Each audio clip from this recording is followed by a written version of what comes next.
Baik, Assalamualaikum warahmatullahi wabarakatuh. Salam sejahtera untuk kita semua. Om Swastiastu, Namo Buddhaya, Salam Kebajikan.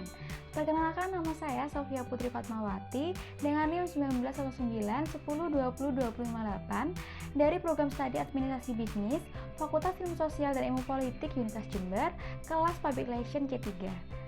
Senang sekali rasanya saya diberi kesempatan untuk membuat video terkait tentang praktik manajemen public relation guna melengkapi salah satu tugas ujian tengah semester public relation yang diampu oleh Ibu Dr. Yuslinda Dwi Handini MSos MAB. Adapun nantinya susunan acara atau susunan isi dari video ini yaitu yang pertama, cuplikan video kasus opini publik negatif yang dialami oleh perusahaan Coklat Silver Queen. Yang kedua, praktik penyampaian opini publik negatif dari sisi public relation melalui marketing public relation. Untuk mempersingkat waktu, langsung saja kita langsung menyaksikan terkait poin yang pertama mengenai cuplikan kasus dari opini publik negatif yang dialami oleh perusahaan Coklat Silver Queen. Adapun berikut video cuplikannya. Adapun kasus yang terkandung di dalam cuplikan video yang telah kita kumpulkan sebelumnya yaitu mengenai experience atau pengalaman konsumen yang buruk pada saat memperoleh produk, yaitu dari produk rusak, produk tidak layak, dan lain sebagainya yang mereka sampaikan di media sosial mereka melalui review. Saat dunia terasa runtuh,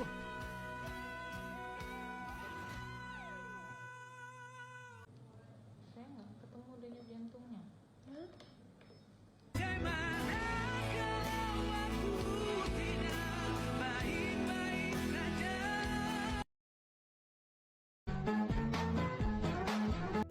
Melihat dari runtutan kasus yang telah ditampilkan sebelumnya mengenai aduan customer terkait produk Silver Queen, di sini saya akan memberikan tanggapan saya dari sisi public relation.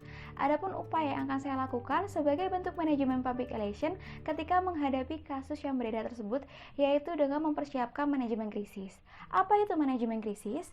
Manajemen krisis merupakan keahlian dalam merancang program atau langkah-langkah strategis penanggulangan pada waktu sebelum, ketika, atau sudah terjadinya krisis. Hal ini dilakukan untuk mengantisipasi kejadian yang dapat mengganggu hubungan-hubungan penting. Keputusan ini diambil sebab perusahaan menyadari adanya efek kecepatan dalam penyebaran informasi melalui ranah online yang mengungguli efek dari kecepatan media offline. Citra dari produk Silver Queen yang selama ini dikenal di masyarakat pada umumnya karena coklat Silver Queen mempunyai rasa yang berbeda dan enak untuk dimakan serta berkualitas dengan harga yang terjangkau. Demi untuk mempertahankan citra baik perusahaan terkait produk Silver Queen tersebut, perusahaan perlu mempersiapkan strategi untuk membela produk yang sedang atau tengah menghadapi masalah publik. Hal ini dilakukan dengan tujuan untuk menenangkan konsumen dan memperoleh kembali kepercayaan dari para pelanggan. Bentuk manajemen krisis pertolongan pertama yaitu memberikan respon atau tanggapan secepatnya dari aduan yang telah kami peroleh dengan maksud memenuhi ekspektasi dan keinginan konsumen sehingga dapat tercipta rasa dipahami, dimengerti, diperhatikan, aman dan nyaman dalam benak konsumen sehingga citra dan reputasi perusahaan diharapkan dapat tetap terjaga dan opini publik negatif dapat teratasi sebelum semakin berkembang. Bentuk tindakan dari manajemen krisis yang akan saya lakukan yaitu sebagai berikut. Yang pertama, penyampaian permintaan maaf kepada konsumen atas kesalahan yang dilakukan perusahaan baik melalui surat tertulis maupun surat elektronik. Hal ini dilakukan agar customer merasa dihargai dan dilayani dengan sepenuh hati terkait aduan yang telah mereka ajukan. Yang kedua yaitu dengan mengganti produk. Memberikan respon cepat tanggap bagi setiap aduan yang masuk dengan cara menghubungi konsumen yang bersangkutan baik melalui media email maupun menghubungi dengan direct message pada media sosial untuk menjalin komunikasi sehubungan dengan aduan yang masuk. Seperti mempertanyakan kronologi kejadian, permasalahan apa yang dialami, kemudian mempertanyakan alamat konsumen dengan maksud untuk memproses atau mengirimkan bingkisan sebagai tanda permintaan maaf dan mengganti produk yang rusak. Untuk tindakan penanggulangan yang terakhir atau yang ketiga yaitu memberikan edukasi dan klarifikasi dengan memanggil media massa atau menguploadnya di media sosial milik perusahaan. Berikut merupakan contoh dari klarifikasi serta edukasi melalui media massa maupun mengupload di media sosial perusahaan. Para pelanggan Silver Queen yang kami cintai dan terhormat, saya selaku perwakilan perusahaan ingin meminta maaf terkait kenangan buruk yang dialami konsumen pada saat membeli produk kami. Kami sadari kejadian ini menjadi kenangan tidak menyenangkan bagi konsumen. Maka dari itu, untuk mengantisipasi terjadinya hal yang sama dan untuk meningkatkan pengalaman yang lebih baik lagi, perusahaan kami menerima kritik dan saran dari para customer kami. Sehubungan dengan itu, kami ingin memberikan penjelasan mengenai kenapa produk yang tidak layak dapat diterima dan melewati quality control sehingga dapat membuat customer kami kecewa. Semua ini terjadi sebab produk makanan yang berbahan dasar coklat itu cukup rentan dengan situasi atau kondisi di lingkungannya, sehingga diperlukan pengetahuan lebih untuk menjaga kualitas dari coklat Silver Queen itu sendiri. Seperti tata cara penyimpanan produk, ada beberapa hal yang perlu diperhatikan seperti suhu ruangan, paparan sinar matahari, penempatan, tekanan, dan lain sebagainya. Sebab apabila itu tidak diperhatikan, maka permasalahan yang seperti diadukan oleh kebanyakan konsumen akan tetap terus terjadi. Maka untuk menjamin kepuasan konsumen, saya harapkan bagi seluruh pemilik usaha retail untuk memperhatikan beberapa hal tersebut. Dan saya selaku penjabat public relation meminta maaf atas ketidaknyamanan yang dirasakan oleh customer tercinta kami, dan begitulah tanggapan kami terkait aduan konsumen. Terima kasih dan tetap menjaga kesehatan.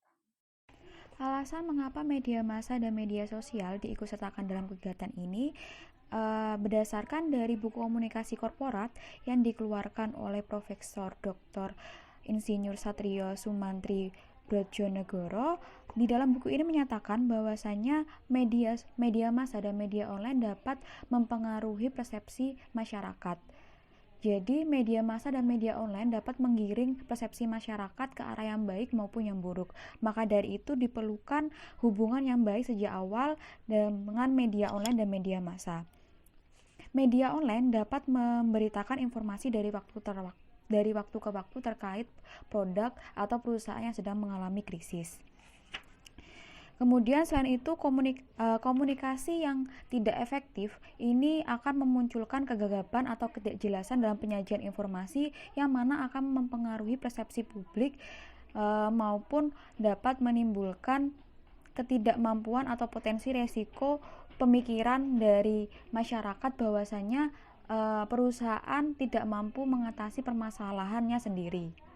Walaupun pesan yang dapat kita petik dari video ini yaitu bahwa setiap perusahaan hendaknya memiliki manajemen krisis yang terencana dengan baik, di mana insan public relation merupakan pihak yang penting di dalam perusahaan sebab public relation memiliki kemampuan mengelola krisis dengan peranan yang cukup strategis, baik pada tataran manajerial maupun tataran operasional. Maka mau tidak mau, suka tidak suka, pengelolaan krisis harus dilakukan tanpa harus menunggu krisis tersebut datang menyerang. Dan jika sudah terlanjur menyerang, setidaknya perlu diambil langkah-langkah strategis yang dapat dilakukan juga oleh public relation agar permasalahan tersebut tidak semakin membesar dan menjadi bola liar. Begitulah hasil dari pemaparan saya. Apabila ada salah kata maupun perbuatan baik yang disengaja maupun disengaja, saya mohon maaf. Wassalamualaikum warahmatullahi wabarakatuh.